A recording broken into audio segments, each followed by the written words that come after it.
We have so many stories in our lives, but our stories are not always heard. On the Hear My True Story podcast, we tell our own true stories. Before the white car parked, our head teacher had scattered. Looking at him, I could only see his tie that was flying backwards, waving at us, and he disappeared in thin air. I want to share my life story. I want to share my voice with the people because I know that just a small joke I can tell through this podcast, it will make someone smile. When you ask me what I fear most in life, I would definitely respond to you and say it's fear itself. We are fighting for togetherness. We are fighting for equal rights. We are fighting to end injustice. You don't have to be a storyteller or writer because, guess what? Life writes the best stories. Hear my true story. This is your favorite time of the week with your number one podcast. Hear my true story.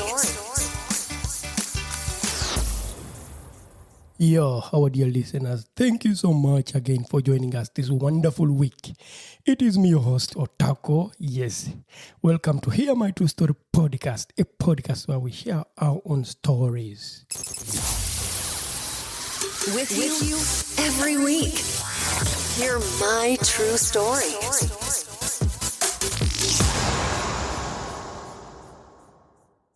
But for this wonderful week, I have a wonderful story I want to share with you.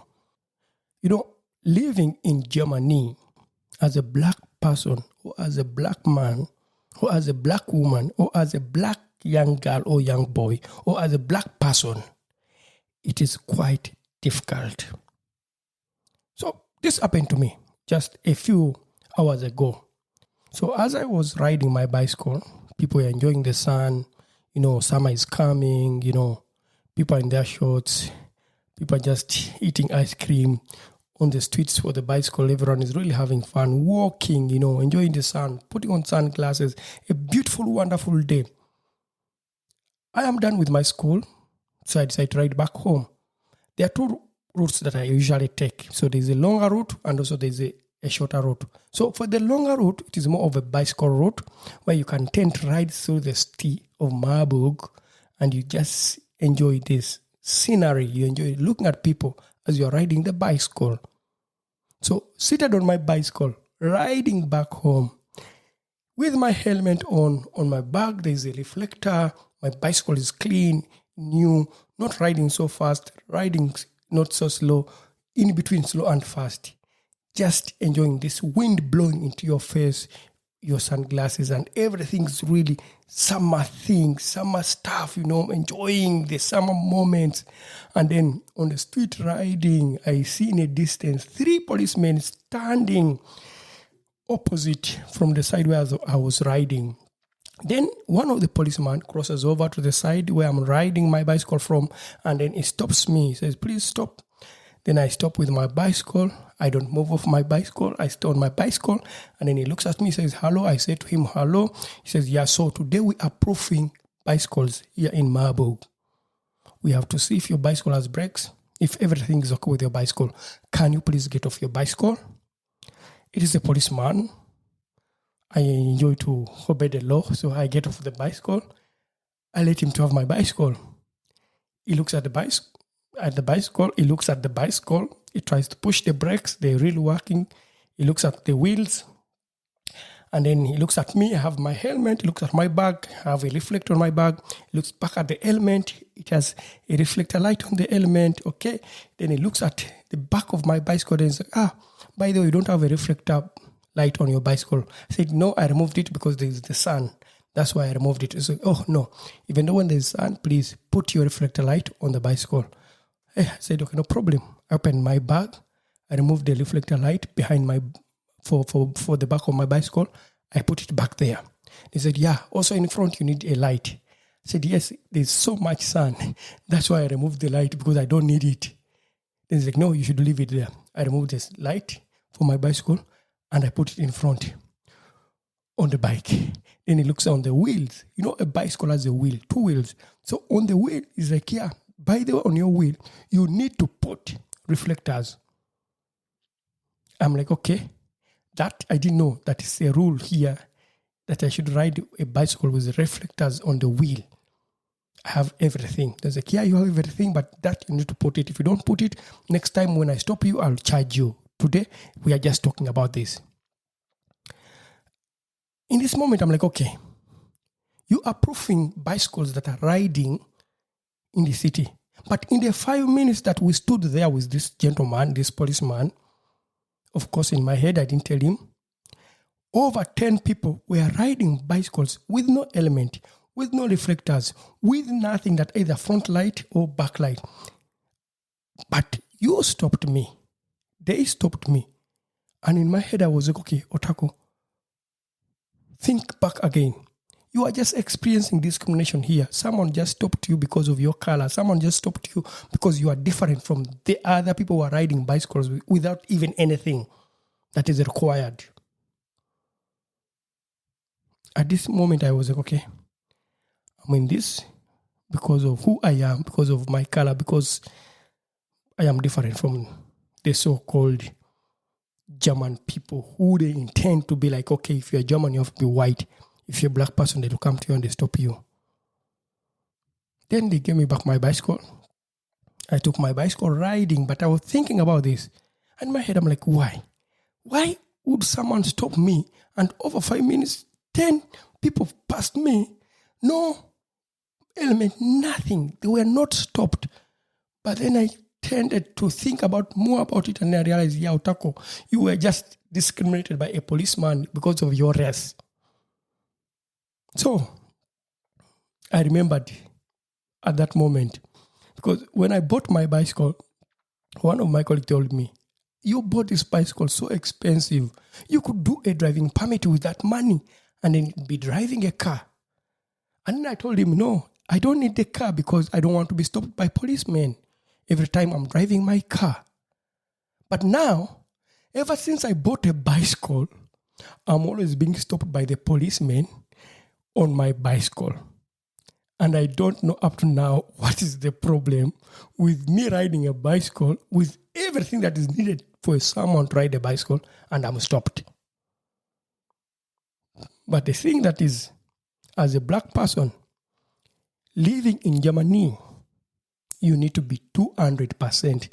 Or maybe to make it clear, if you're a black person living in Europe, you have to be 200% perfect. Everything you do, you have to do it 200% perfect. Everything you tend to take, you have to work for it 200%. There's nothing that comes below 200% for a black person living in Germany or living in Europe. Everything is like that. I'm sorry, that's my experience. But if you listen and you're listening to this and you're a black person thinking of maybe coming to live in Germany or maybe in Europe, back in your mind, just know you need to be 200% perfect. 2, there's discrimination, racism that happens on a daily basis. So don't refuse to do what you want, or don't refuse to take what you need because of fearing to be discriminated. Whether you do it or you don't do it, someone is going to discriminate you. Someone is going to discriminate you depending on your race. That is clear. So after this wonderful experience of me being stopped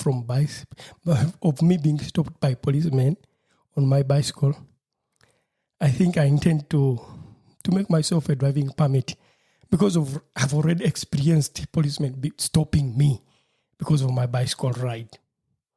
So why not make myself a driving permit? Then I'll be stopped by more policemen because I'm driving a car as a black man or a black person.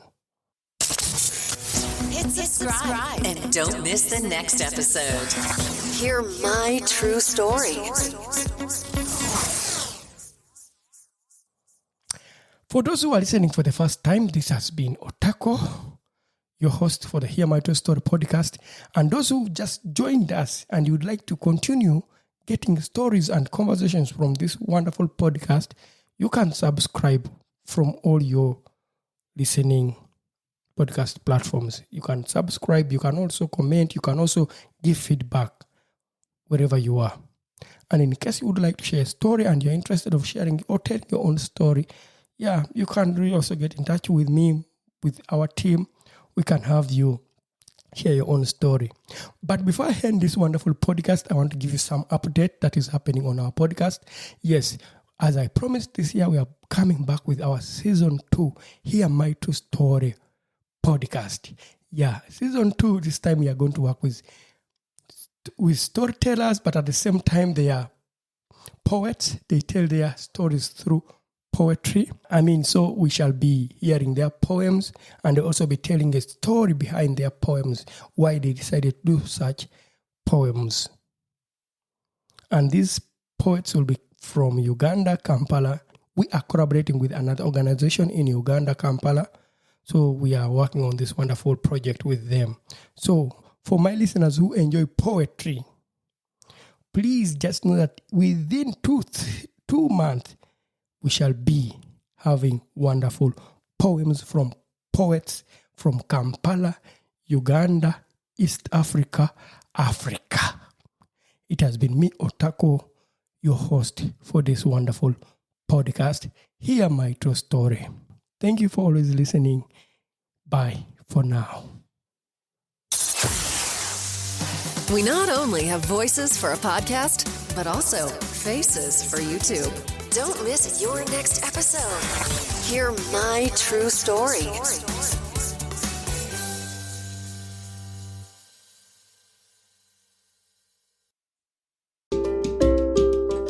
Thank you for listening to our podcast, Music by Edwin Matovo, hosted and produced by Otako. Subscribe to our podcast for more stories and visit us on our website, hearmytruestory.com, for more stories. All the links are listed in the show notes of this podcast.